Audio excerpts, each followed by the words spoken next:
mean, it's just like a closet. Say, I think There's a lot of people in there. Welcome to how the other half works. Yeah, I know, right? Cool. Got the mood lighting and everything. It's good. Nick, what did you think about what Brandon Brooks said, that he deliberately restructured his deal just so you get more money? You know, I think that, for him to do that was pretty awesome as a teammate, because we restructured my contract as well. It just says a lot about the guys we have on this team, says a lot about him, and, I was, grateful for him and just a great teammate. Who initiated the contract restructuring? It's sort of a mutual thing. We had been talking about it just because of the situation we're in. The contract, if you really analyze it, benefits. It's really a good contract. It benefits me. It also benefits the team as well. They have an option on me. We were able to, create something that, basically protected me, protected the team, because it is a unique situation we're in right now. But I'm glad that we were able to work through it. I'm excited about being here, I've always been excited about being a part of the Eagles franchise. Speaking of unique, I mean, the fact that there's a mutual option, how was that presented to you, and why was that something that you guys wanted? I think it was just, once again, we were restructuring the deal just because of the unique situation, what happened last year. I had one more year on my contract here. And it was just something that both sides sort of thought of, created, and it really does make a lot of sense for this situation. So I think it does work well with both parties. It's rare to go from Super Bowl MVP to potentially backup quarterback. How do you feel about that potential situation this year? That it is a crazy situation. I don't know how many times it's happened. It's never happened. But at the same time, we were just talking about the contract, and this is a special place. I was asked, I know that the interview I did in Austin, Texas, where I was asked if I did want to be a star again. Well, all of us play this game. We all have aspirations, and, we all believe we can go out there and step in a huddle, do things, and then help lead a team. That is an aspiration. It always has been. But you also have to look at the situation, like where you're at, because you don't want to overlook a situation, because we're in a very special place. This locker room is a very special place. Do I want to lead a team again? Absolutely. But am I trying to, run away and do that right now? Well, if it presents itself and that works out, then fine, I'll live in that moment. But at the same time, I'm so grateful to be a part of this organization. Like I said, it is a really special place. And, I'm excited about what this team has this year. Did you consider forcing the issue in the sense of going to them and say, please give me an opportunity to start somewhere else? No, there's no talk about that at all. It was one of those things where, if that arose and that happened, we talk about, the team's done a great job. Howie's done a great job of, if anything does arise, we're going to have a conversation about it. I mean, that's a big part of why I came here, is the relationships, the people. I've been on the side of being traded and going through that thing without knowing. And they're aware of that as well. So whatever happens, we're going to be in open communication and talk about it. And that's something that, not every franchise does. And, I'm glad Howie, will do that. And but at the same time, I'm excited to be here. Nick, would this be possible, Nick? Is there anybody in your life, whether it's a family member, agent, teammate, who has suggested to you you ought to be banging the table right now to be somewhere else for more money, for all that stuff? Have there been people saying to you, you have an opportunity here, use your leverage? I mean, there's always been people that are going to say that. I mean, let's keep it real. But at the same time, it's my decision. It's my wife and I sitting down and talking. So we'll listen, but at the same time, you got to look at the moment where you're at. I've seen both sides of it. The grass isn't always greener on the other side. Do I want an opportunity to lead a team again? Absolutely. But am I trying to run away and do it right now? Well, I'm grateful to be here. I'm grateful that the team was able to work through a restructure that, benefited me and the team. We have a great team here. We have a great coaching staff. We play for the greatest city, in the United States. I mean, this is a special town. I mean, we see what's going on with the Sixers right now. How cool is that? We saw what's going on with Villanova, the parades. There's so much, we have my daughter. There's so much here that, I really enjoy. I love it here. So I'm not banging on the table at all. I'm really grateful to be in this moment. That mindset hasn't changed. All I'm telling y'all is what y'all already knew and everyone knew. I can't believe that I actually had to come out and say I want to be a starter again, because I've always believed that your actions speak louder than words. I shouldn't have to come out and say, hey, I should be a starter again, because if I'm saying that, there's a lot of guys that say that shouldn't be starters. the key is to go out on the field and lead your team, to show people like, hey, this guy is a good guy in the locker room. He can lead a team. He did it on the field. He's shown it. And to me, that's what I always had to do. And if it takes a team hearing me like, I actually can do that, then I can say that. But right now, I'm a part of this team. I'm a piece of the puzzle. I'm going to help this team win in any way possible, whatever my role is. I'm going to do it to the best of my ability. I'm going to do it with a lot of joy because I've seen the other side of it. And I have a lot of joy going to work here and enjoying the people, working with the people I work with. Nick, would this be possible if you and Carson weren't so close? This whole situation? Yeah, I mean, that's a huge, it could be tricky for sure. But, him and I are close. Nate, Carson, and me, like we have such a great group that works like a dynamic. And it is a lot of fun to go to work. Carson's doing a great job of, working his butt off to get healthy. Nate's excelling every day. I'm excelling. I'm working. It's a great room to work in where, we understand our roles, but at the same time, we all want what's best for each other. We all want to help each other. And that's something that when I say this place is a very special place to work, that is included in that statement because it really is. Nick, football-wise, two guys you work very closely with, Frank and John, are now gone. You talked about that room. It's early, obviously, but have you gotten the feel for how that's going to work with the changes in the coaching staff? Yeah, with Frank and John leaving, those two are tremendous coaches. They were a huge reason, we were so productive on offense last year and did a lot of great things. But, and I wish them well. They're going to do great things, in Indy and in Minnesota, just not when they play us. But, with Coach Groh and Coach Taylor, I mean, those guys are tremendous coaches. They've been there every step of the way. I've seen, Press, grow every single year he's been here, and he's a tremendous coach. I'm excited to work with him. I'm excited to work with Coach Groh. They bring a lot of knowledge and understanding to the table, whether it's schematically, fundamentally. We've already been able to work with them the last week, and, just going through meetings, talking to them, going through our offense. They have so much knowledge, so I'm excited to work with them. They're going to do a great job. When you stepped in for Carson in December, you knew that you were going to ride that out to the end of the season. Now you're starting the spring. You're going to be the guy taking all the first-team reps. And you're going to take it for a while. We don't know till when, but you're going to be, at some point, Carson's going to come back and take over. How do you approach it differently versus what you just went through? It goes back to, I'm going to go back to what I talked about last time I talked to y'all, is just sort of living in the moment.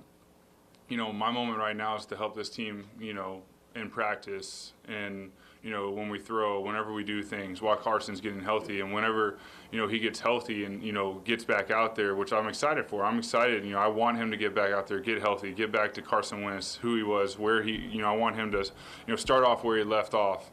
That excites me from being, from a teammate's perspective, from a friend's perspective. But right now it's just living in the moment, doing what I can to help this team day in and day out. And really just enjoying it. It's a lot of fun. It's a lot of hard work, but it's a lot of fun to work here. It's a lot of fun to work with these guys, so I enjoy it. So that's really it. I'm just living in the moment. It hasn't changed. My mindset won't change. There's definitely times where I'm tempted to look at the future like any of us are. I'd be lying if that wasn't the case, but you have to reel back in and stay in the present because that doesn't do you any benefit. How do you weigh both sides of that, between the obvious aspirations to be a starter again versus what you said is a special situation here? Yeah, I think that that's a great question. It's not easy because part of you wants to be able to lead a team and step in the huddle, but the other part of you has. I think the big thing is I've been very blessed to experience so much in my career that whenever those thoughts sort of hit you, you have to hone back in and say, all right, you take from what I learned early in my career when I went to St. Louis, when I went to Kansas City, where I am here, and this is a really great spot. And I really just need to worry about today. And the reason is tomorrow's not guaranteed. Today, this moment is. And I'm going to enjoy it and do it to the best of my ability. And it really makes everything a lot easier because whatever's going to happen is going to happen. A lot of it really has no control over what I decide. If I'm traded, then it's really not my decision. We might talk about it, but so why would I even worry about it? So all I'm doing right now is I'm going to be the best teammate I can be. I'm going to love on these guys. I'm going to get to know them, as people, not just football players, and then, we're going to go from there. Nick, can you watch the game again, and if you have, what are your thoughts?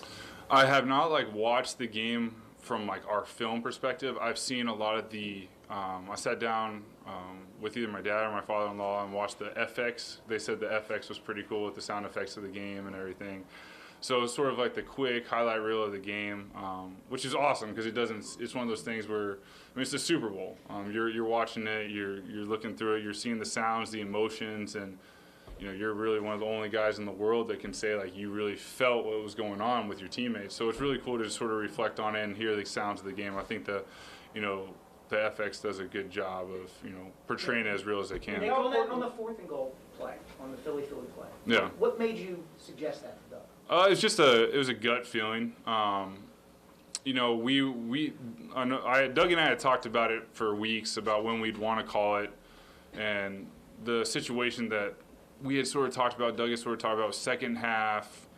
The game, we need to go up by 2 scores. It's gonna be a second or third and short, and that's a good time to bust that thing out. Super Bowl changes things. I knew that we had that in our back pocket, and I wanted to get it called because Super Bowl is the last game, so you want to get it called. And that situation, whenever we call a timeout, just seemed like it just came to my head this is the perfect situation to call this play. It just felt right. I felt great. I felt like this would sort of throw New England off. So when you see in the clip, because I've seen the clip where I say Philly, the Philly special, it shows a lot about Doug and how he trusts his players. Because on his headset, there's so much going on. All the coaches are trying to figure out what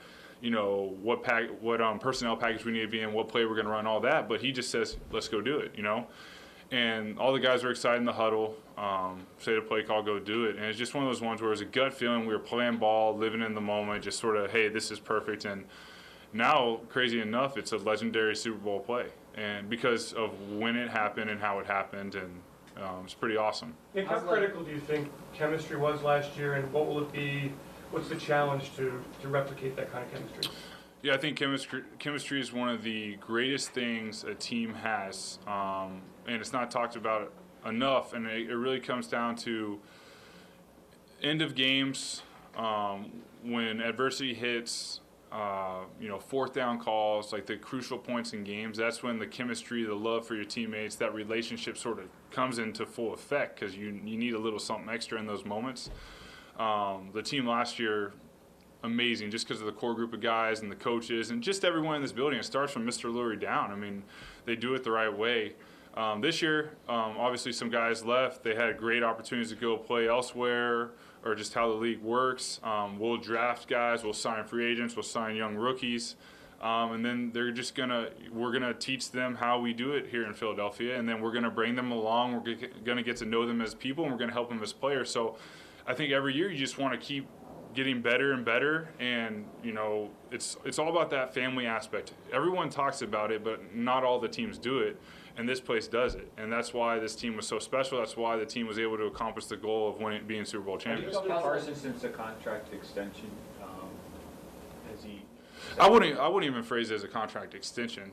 It's a contract restructure is what it is. It's not even an extension. I didn't sign an extension. We gave an option. I can buy back my option if it is exercised to be a free agent. So it was a good deal. There's no need to talk about it. It's one of those things where the team and I worked through something. Carson still knows where he is. Yeah. It's just one of those things where in him and I's relationship, it wasn't like, oh, wow. It was more like, I know he's happy for me and, my life, but at the same time, we know our situation. We're going to help each other, be the best teammates we can be. And, he's going to continue to get healthy to be ready to rock and roll. The reason why I asked, the team would only exercise it because it is pay you as a starter if something were to happen to Carson. So, again, it's another thing that I wonder, you guys, there's still another thing you guys have to worry about in terms of not at all contract and how it relates to both of you. No, we don't have to worry about that at all. And I think that we had talked earlier about the relationship in the QB room and the relationship with Carson, and that's the reason. Him and I have a relationship to where that's not an issue. And like I said, if the option is ever exercised, I always have the opportunity to become a free agent because I can buy it back.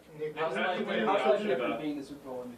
What's that? How's life different being the Super Bowl MVP? I'm still the same person.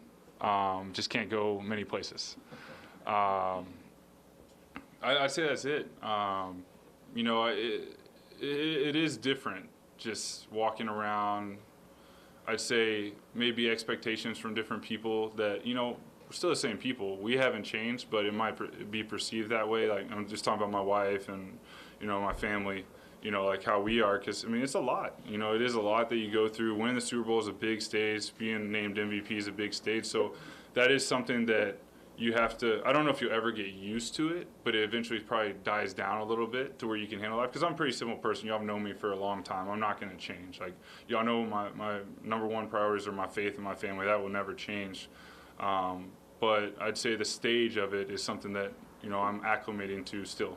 Was there Nick, how do you was use there the a- opportunity of going to the White House? What was that? The White House is one of the news of the day. Okay. The team may go there. People have different opinions about going there. How do you feel about that?